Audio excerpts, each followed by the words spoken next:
$1,000 boss. Yeah. My stuff legal over here. Where you at, Corday? Huh? We're gonna hit that range, man. Let me show you a little something. Huh? It's gonna be epic. At Black Rambo TV, man. Rock with your boy. I'm out. But it's one thing that we never took into consideration, and that's what has previously happened in times of racial warfare. Now, it wasn't a civil war, but you could look at it as if it was the precursor to what could potentially happen if a race war did happen. And the biggest example that we have of something like that is the Tulsa massacre that happened in Oklahoma. It was the jazz age. The economy boomed and the good times rolled despite the ban on alcohol. What's the greatest country in the whole world? In many ways, it was, although it would soon become clear that America was dancing on a volcano, and there was a very dark side to Harding's America. 60 years after the Civil War, with the last veterans of the blue and the grey dying off, there was a wave of nostalgia for the pro-slavery Confederacy. Statues and plaques were erected to Robert E. Lee. Harding unveiled one, but otherwise did little. Greenwood in Tulsa, Oklahoma. It was one of the most prosperous black neighbourhoods in America. During that time of segregation, they called it Black Wall Street. On May the 31st, 1921, a newspaper report called for the lynching of a black man accused of raping a white woman in an elevator in downtown Tulsa. The following day, a white mob stormed into Greenwood, looting, ransacking and setting fire to churches, homes and businesses, shooting and clubbing people in the streets. Police and the National Guard arrived, but in some cases, they joined the rioters. Police and the National Guard arrived, but in some cases, they joined the rioters. Witnesses said white men, possibly police, in planes, were firing rifles from the air and dropping incendiary bombs and dynamite onto Greenwood's major buildings.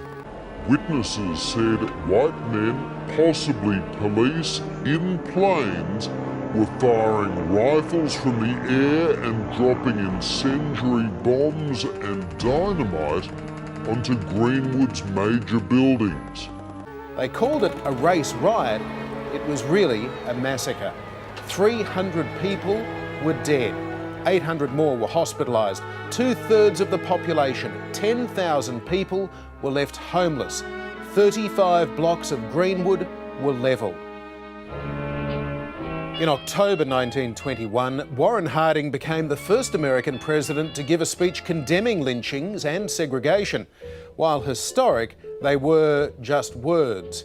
A Republican anti-lynching bill was filibustered by Senate Democrats who still courted the Southern white vote, and no law passed. Harding did nothing. Now, if you remember what happened in Tulsa, it started out as a group of individuals after slavery breaking off, doing their own thing, and the opposition growing jealous of these people being independent and doing their own thing, jumping off a situation unprovoked that created a war essentially overnight. During this war, a ground war took place. This side had their ground war game together. They had shotguns and maybe pistols, I don't know. But I heard a lot about shotguns. The black people had shotguns. They were going to defend their town, and the white people had shotguns as well. When things were equally yoked, one group had access to something that the other group didn't have access to, and that was aircraft. And I'm doing my best to try to be as professional when I speak as I can. So if it doesn't sound natural, that's because I'm trying to word my words right. I don't want to curse a whole lot in this video, but I could get into some Negro talk and we just break it straight down the middle. But as I was saying, the ground game was equally yoked, and they couldn't handle the ground game. So what they did was they enlisted the help of police officers and army people that had access to aircraft. And they started to drop bombs on the black people of Tulsa, Oklahoma. Which leads me to this point. We all go and get these guns. We all go get magazines. We go get ammo. We get all these small little firearms and bulletproof vests and all that. But if some real racial war, civil war type of stuff popped off, how far would those little guns that we have take us? How far would an AK go when a person has an aircraft, a military aircraft even? You know, because things aren't being done in little 2-man aircraft anymore. Little 4-man aircraft, little 6-people aircraft where you hang outside the window and drop bombs down on people. You know what I'm saying? They not doing it like that no more, bruh. If they really felt like it was civil unrest that was taking place, I don't think these people would have any problem at all bringing in tanks, bringing in fighter jets, bringing in stealth bombers, utilizing their possession of rockets and missiles. I don't think they would have any problem doing that to you, because you gotta think. Look back at the protests and the riots that people did when situations up in Baltimore happened, when police officers were killing black people, the George Floyd type of things, Man, these people will enlist tanks anytime they feel like they want to, bro. And they don't care about you being a domestic of this land. They will fucking enlist whatever. Man, look, even when they go do drug raids, bro, they bring that fucking big tank truck motherfucker in there. So you mean to tell me if they felt like, nigga, this the end of the world, this the purge, you know what I'm saying? It's us against them. This is for our life, nigga. They finally upheld and did a rebellion on some Nat Turner shit and shit. Now it's the black race against the white race. Do you really think that they would say, no, man, these are our citizens. We're not going to use all these weapons that we have access to on these people? Ain't no way. Ain't no way, bro. So that's one thing that we as people haven't planned for. And it's a false sense of security for us to think that because we go out there and get these AKs and these AR-15s and they got the Glocks with the switches and we got 30-round magazines and 100-round drums and we got all this. Man, that shit is so small, bro. Bro, they got some shit, bro, where, man, bro, like I said, I was watching that video, that military movie that I was telling y'all about in that Larry Hoover video. They got drones, bro, that they can fly. They don't even have to be on board, bro. They can sit in a room and fly a drone using a joystick like they playing fucking PlayStation from back in the day, bro. They could fly a drone to your house, nigga, and bomb your shit.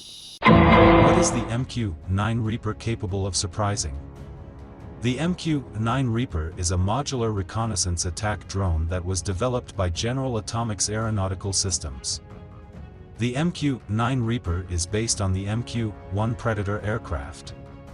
The MQ-9 is equipped with a turboprop engine that can reach speeds in excess of 400 km per hour, a ceiling of 13,000 meters, and a maximum flight time of 24 hours.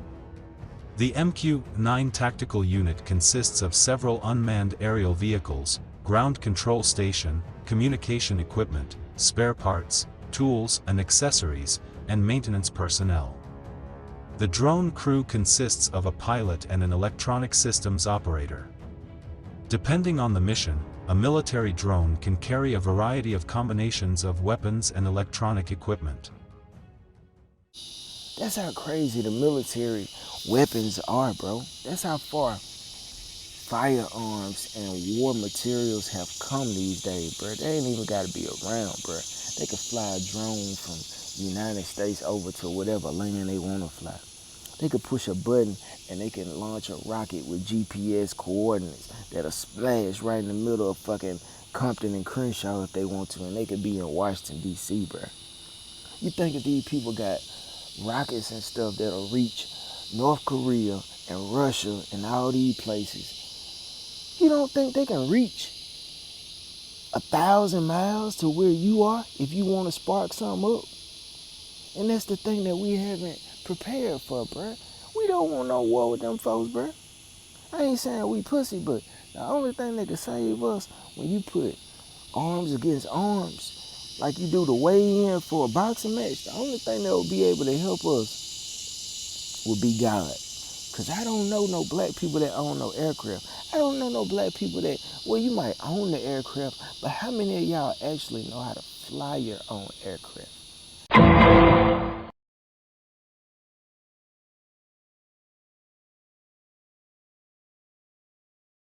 Every person that I ever seen that ever chartered a plane, ever bought a plane, they always had a pilot. They always say, my pilot looked the other way, we be smoking big. Remember Young Thug got kicked off his flight? And he had to sit out, he couldn't even go do his show. He chartered a plane for $100,000 or something like that. Couldn't even go to the damn thing because he don't know how to fly his own plane. He had to wait on a white man to fly his plane for him, bro. What we do? Because it's about 15 million people. What do we do? Could you tell me what we did? I haven't done anything. I already know. Huh? I told you. What you tell me? I'm not telling it again. Yeah, they racist. They trying to kick us off the plane. We haven't done anything. We haven't disrespected anyone. The cops are coming. They racist. I don't care about the cops. We want the cops to come. You racist prick. Where did she go? Where did the lady go?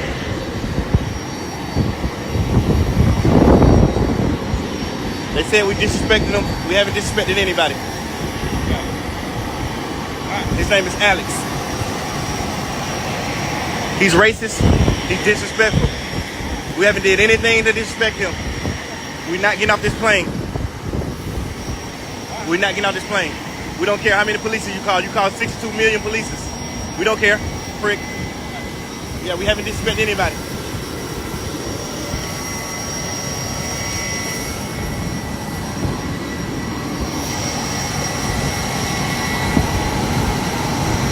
You bird hair. Boy. Him. Alex. You racist. You mad because we got money. Yeah, you racist. Because nobody did anything. You said my friend could get on the plane because he didn't have ID. Did he disrespect you? You cannot fly without an ID. I know, he didn't. When you told him that, he got off the plane. So what's next? What happened after that?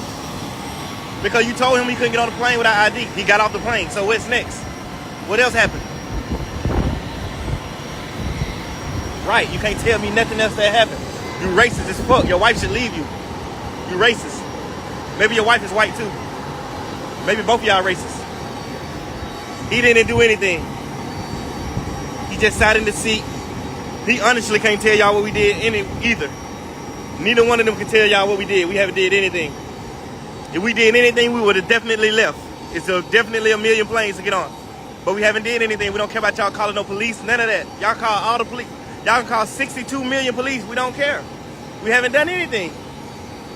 He can't tell us what we did because he's cool. And we apologize to you for doing nothing. We walked up on you and said sorry to you. And we didn't do anything. And we said sorry a million times. I even told you that I'd give you 5 or 10 grand extra to fly. You told us no. You already called somebody to take the stuff off the plane. I'm like, for what? What did we do? Oh, you disrespect my colleague. Okay, how did we disrespect one of your colleagues? Tell us. What did we do? Oh, we don't got to tell y'all that. I know, because you're racist. That ain't P.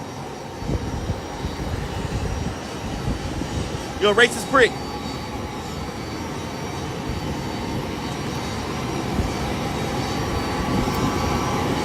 Look, my fans told you you're not P. My fan, he said, Alex, you're not P. You ain't P, Alex. You pushing B, bitch. And her. He trying to wave her off to make her leave. Y'all saw that? Look at her. He trying to wave her off the mood to leave. Look at this shit, bro. This shit crazy.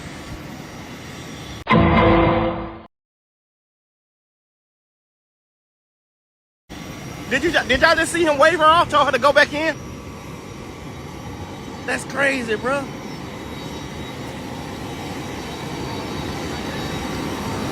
My fans saw you wave the girl off to go back in the building.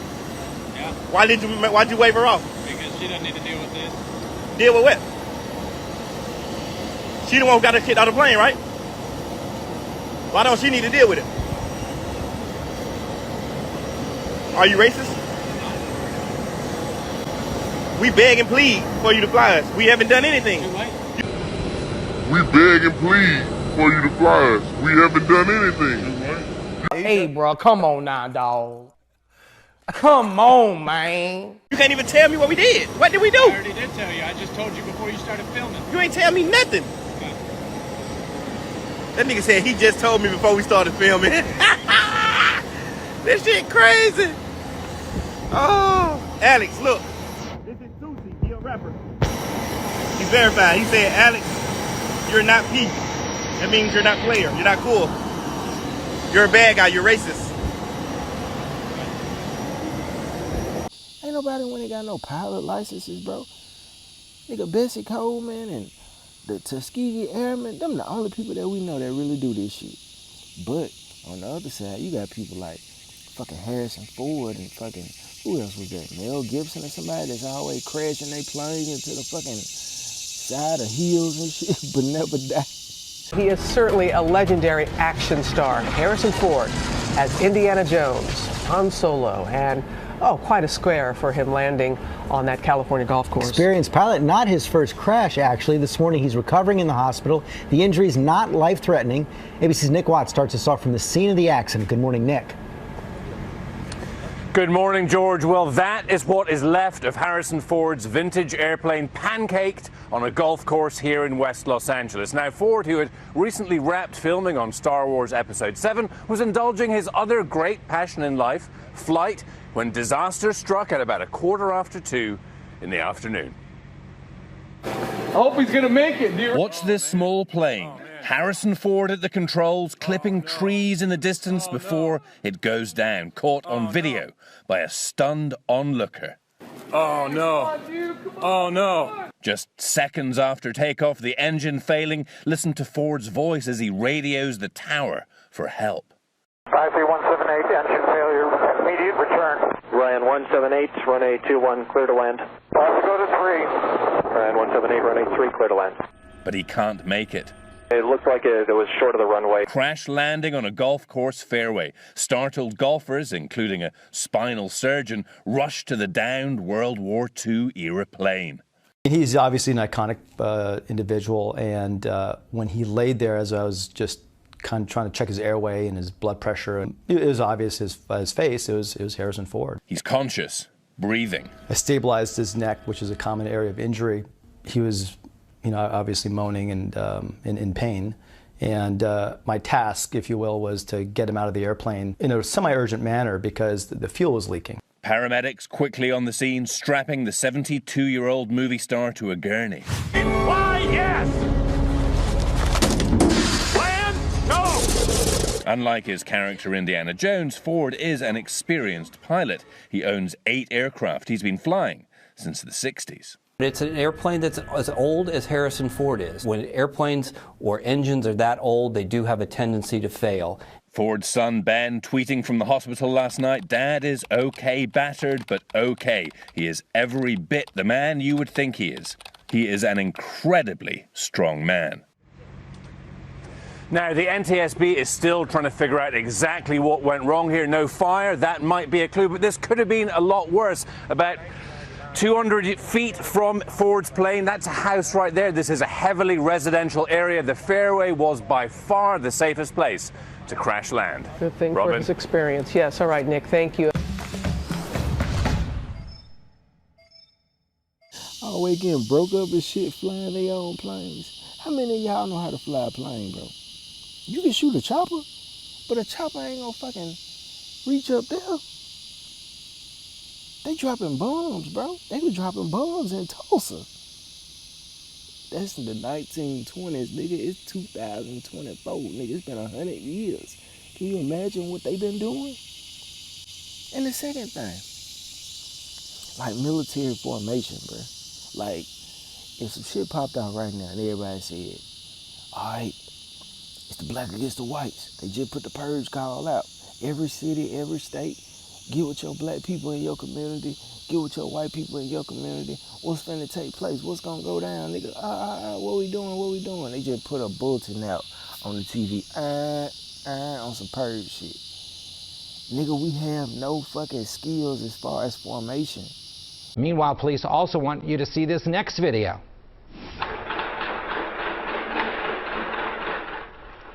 Three gunmen firing dozens of shots in broad daylight, killing a 19-year-old man who was sitting on some steps. This happened last Monday, September 26th, in the 600 block of North 13th Street.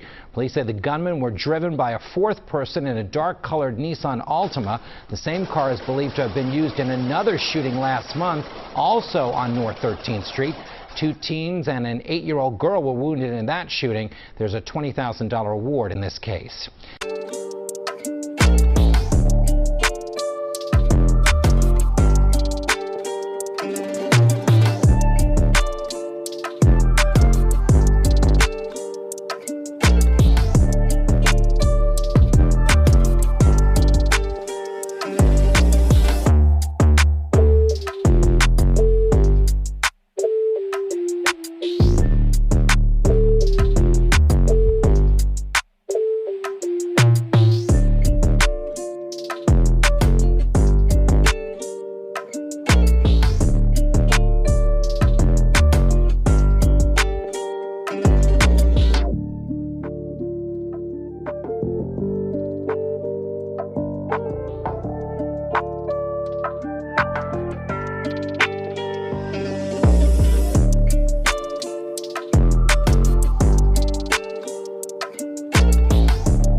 get out in the middle of the street and they gonna fucking run down the street to their homeboy house or call each other on the phone. What if they cut out communications? What if they cut communications off? They cut the cell phones off. Now you can't get in contact with John. John ran to Richard house down the street. He ain't come to your house first. So now you at John house, but he at Richard house. You feel me? Now you gotta get in contact with somebody in the next neighborhood that's 5 miles down the road, see what they doing. You don't know nobody in your neighborhood. So what you gonna do? Can't do nothing but bunker down.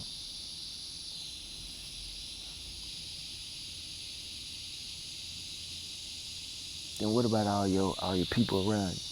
Let's say you don't live in the hood. Let's say you live in the white people neighborhood. Here's some shit pop out. You gonna have to bunker down in your house and then all the white people around you know that you live there. You gonna have to, that's why you got. Somebody please just open the door for me. They're coming, somebody please, they're gonna kill me.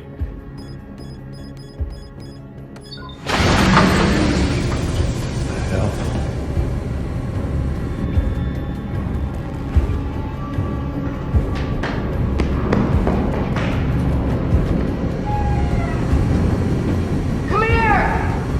Let's go! This way! Come on! Hurry! Hurry! Help! Hurry! Hurry! This way! Hurry! Go! Go! Hurry!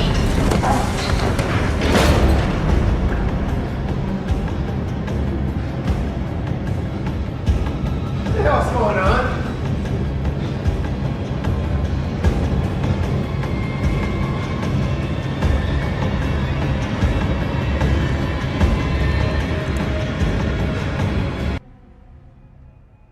Mrs. Sandin, your home tells me you're good folk, just like us. One of the haves. And your blue flowers tell me that you support the purge. And we want to treat you fairly, so listen closely. Let me introduce us. We are some fine, young, very educated guys and gals. We've gotten gussied up in our most terrifying guises, as we do every year. Ready to violate, annihilate, and cleanse our souls. But things took a turn. Our target escaped us, and several of your dear neighbors informed us that you, the Sandins, have inexplicably given him sanctuary. Mr. and Mrs. the man you're sheltering is nothing but a dirty homeless pig. A grotesque menace to our just society who had the audacity to fight back, killing one of us when we attempted to execute him tonight. The pig doesn't know his place, and now he needs to be taught a lesson. You need to return him to us. Alive. So that we may purge as we are entitled. Here's the plan, Sandins. You have until our provisions arrive, provisions which will help us break into your elegant home. If you don't deliver him by the aforementioned time, we'll release the beast on him and on you. And we can enter any home we want, and we will want, as wanting is our will on this fine night. Don't force us to hurt you. We don't want to kill our own. Please just let us purge. Toodaloo, Sandins.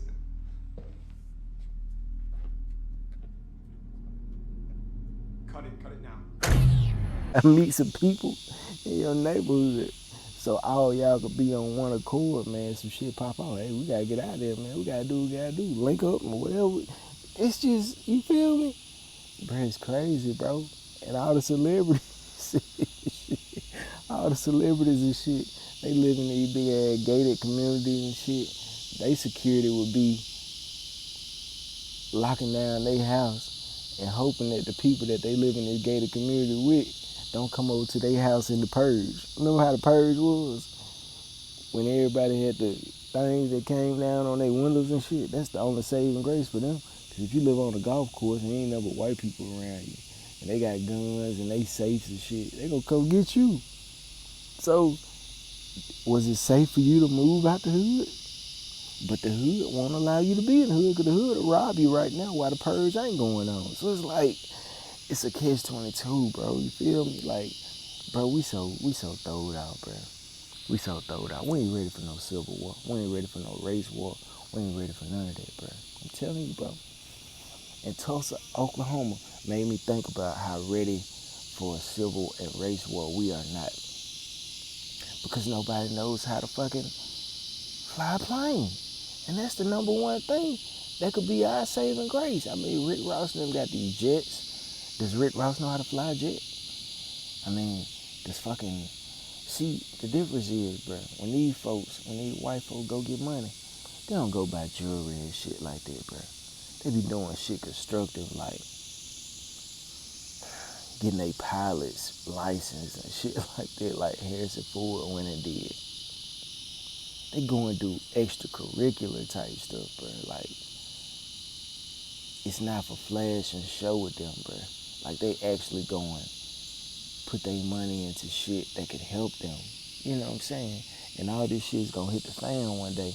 All this jewelry and shit that niggas got. Man, nobody give a fuck about no money when it's the end of the world and crazy shit going on. For one, black people don't own a goddamn thing for you to trade with them with. So if you was going to get some fucking coins and fucking money and a gold and diamonds and all this shit, who you gonna trade with? If the people that fucking got the shit locked down and own farms and shit say, I don't want your fucking money, get out of here before I blow your ass off, nigga. Who you gonna trade that shit with? You should have been goddamn locking down you some vegetation, some fucking fields. That's why you should have been buying farms and shit, nigga, instead of 50 cars. Nigga, get somewhere where you can goddamn fish and hunt and grow your own fruits and shit. You feel me? What you know about picking grapes straight out your backyard, G? You feel me? This shit, one little bad wife, look at Faye. Faye coming through. Another handful, you know what I'm saying? Ain't God good, bro? It's like we living in the Garden of Eden or something. Look at this. Look at this. Look at this. Check them out. You know what I mean? It's unheard of. Ain't God good, bro? All the time. Jesus Christ. Look at this. Better than we are to us ourselves. Ooh, it's a bunch of them on that vine. Yeah, look at that. Keep grabbing them out, too. You got a bag full of real. Y'all only been out here like 2 minutes. Look at all these right here. They're all up in there. There's a bunch over here. Oh yeah, that was ready. That little green ones.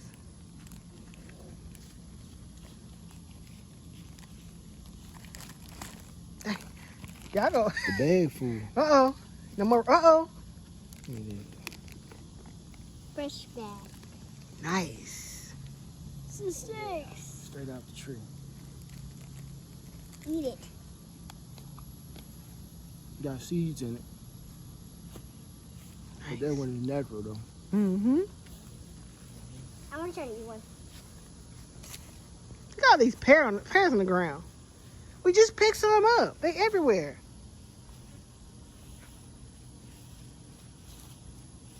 Poor D cutting grass. If the end of the world happened, bro, you gotta go out and ask somebody else for something, or you got your own shit. You feel me? Are you conserving water right now? Do you have tanks of water right now? Do you have meat and shit like that stocked up? Do you have rice saved up? Do you have beans saved up? Do you have somewhere where you can go and hunt readily around you? Can you see that dude? This is where I am. Look at where this guy is.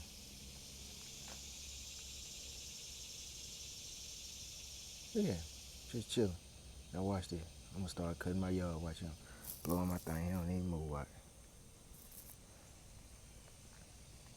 Look at him. I'm right here now. Look where he at. Look at where I'm at. Don't even move. He just chilling. He ain't studying me. I ain't studying him. Look at that. I'm right beside him. He eating those pears I be putting out there for him. Look. I be putting pears over there. He eating them junk. Look, he gone.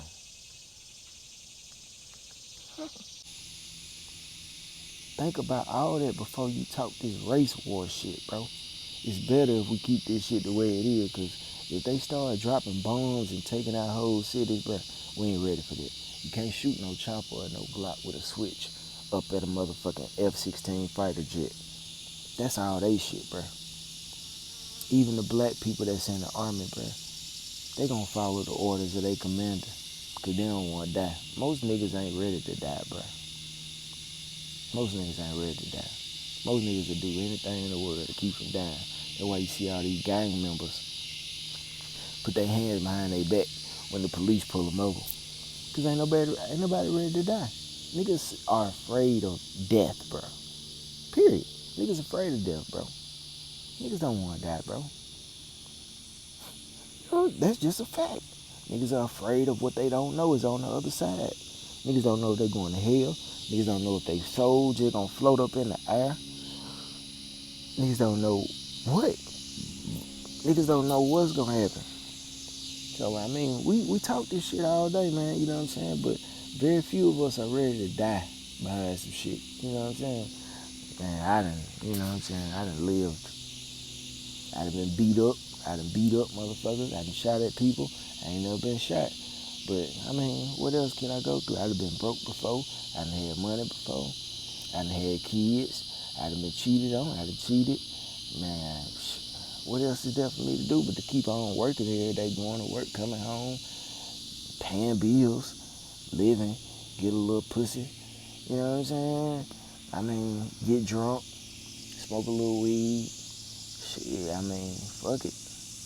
You know? But how many people feel like that? You feel me? Sometimes I be thinking, shit, if a motherfucker offer me enough money, I'll go away. You know what I'm saying? Because I know I got a different type of mind, bro. My mind ain't like these other people's mind. And that makes me a big-ass threat to a lot of people that don't like my intelligence. You feel me? So I be like, shit, if they offer me some money, would it be better for me to just go away and stop voicing my opinion? Because niggas don't listen no way. But, you know what I'm saying? The humanitarian part of me keep me around, man, to try to tell people, man, like warn them before they run themselves into the wall. And it's people that don't want me to get this type of message out. Not to get felonies. Not to do all this type of bullshit that y'all be doing. It's people that hate that I come out and tell y'all this. It's people that want y'all to be locked up. It's people that want y'all to tear your lives apart. But I don't like to stand back and watch people do themselves like that, man. So that's why I be coming on making these videos, man, just to forewarn somebody that don't have a person in the home with them. They can tell them. Look at this shit. You know what I'm saying? But anyway, man, I ain't gonna hold you. I just, want to touch on that, man. Like, we say we ready for Civil War, man, but we ain't nobody ready. These people could push a button, man, like Andre 3000 said, and they got some shit that'll blow out our back. They ain't that bleak on they part, but let me hold it down, cause they shut you down when you speak from your heart. Now that's hard. While we ranting and raving about gas, nigga, they made them gas. They got some shit that'll blow out our back from where they stay at. I fear the battle's just begun. Though we're here, someday we will be gone. So I'm hoping, wishing, praying to keep my faith in you. Yeah. From where they stay at, they ain't gotta have no ground fight with us. They could push a button and take out our whole state if they want to. Not to mention, they got shit like Black Matter that they been down there digging and running a large hydrogen collider machine. CERN, nigga. They've been running a large hydrogen collider machine and smashing atoms into each other to try to recreate the big boom effect, to where they encapsulize the very thing that created all life in the universe. So now that they've successfully encapsulated dark matter, which is what they say is the life force of everything, out of everything came matter. Everything you see is matter. Grass is matter. The little skin on your pinky is matter. Oxygen is matter. Anything that takes up space is matter. So if they have the ability to encapsulate matter and it gets exposed to any pit of atmospheric air or anything, it has the ability to create a black hole. So they could end the whole world by just releasing a particle of dark matter into the world.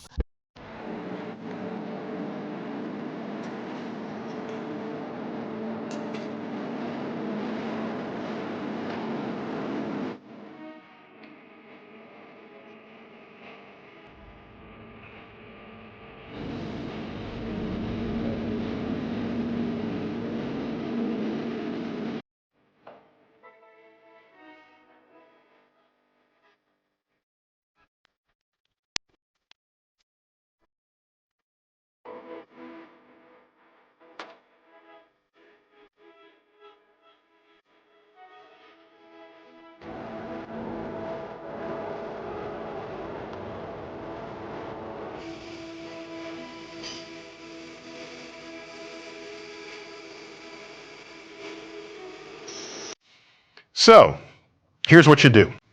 You take the energy contained in what we call dark energy, and it's 70% of all that drives the universe. Include with that percentage the dark matter, and we are driven to the humble, mind-blowing conclusion that 96% of all that is the universe is not anything we even remotely understand. 96%. And that all of our laws of physics, everything we know, love, interact with, and understand, or even can predict anything about the future, that falls into the 4% that remains. All the atoms and light in the universe together make up less than 5% of the total contents of the cosmos. The rest is composed of dark matter and dark energy, which are invisible but dominate the structure and evolution of the universe. Dark matter makes up most of the mass of galaxies and is responsible for the way galaxies are organized on grand scales. Dark energy, meanwhile, is the name we give the mysterious influence driving the accelerated expansion of the universe. What these substances are and how they work are some of the major challenges facing modern astronomers. I mean, when you start talking about warfare that's like that, bro, come on, bro. What is your chopper gonna do? Your chopper is matter. Nigga, they have the existence and the beginning of matter in their fucking possession. Bro, that shit bro, choppers and magazines and bullets and drums and grenades and, bro, that is matter. Bro, they have matter that could destroy the world, create a black hole in their possession. The shit you talking about ain't nothing, bro. You don't want no race war with them folks, bro. Them people are real fucking savages, nigga. These bitches go deep into warfare and weaponization of anything that they can to wipe out the world. Nigga, they got the fucking world in the palm of their hands, bro. And they can do this at any moment, bro. They sparing us right now. The only thing that can help us is God, bro. That's what you don't know. But I'm out, bro. I'm out.